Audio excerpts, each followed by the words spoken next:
पनवेल महिला काँग्रेसच्या वतीने आणि रॉयल क्राफ्ट इंटरनॅशनल संस्थेच्या सहकार्याने महिलांसाठी संरक्षण जागृती प्रशिक्षण शिबिराचं आयोजन सीकेटी विद्यालयामध्ये करण्यात आलं होतं। या शिबिरामध्ये अनेक महिलांनी सहभाग घेतला। तसेच गुंड प्रवृत्तीच्या व्यक्तींकडून सुटका कशी करून घ्यावी यासंबंधीचे बचावात्मक कराटेचे प्राथमिक स्तरावरील प्रशिक्षण घेतलं।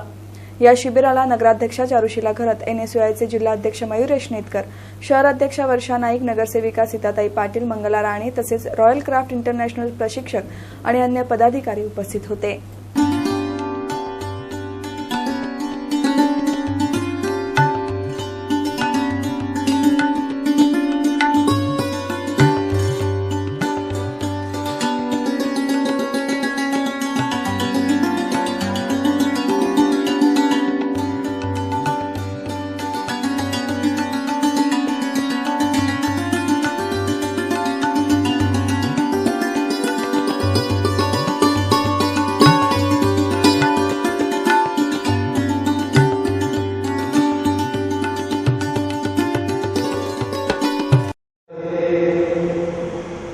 हे सर्व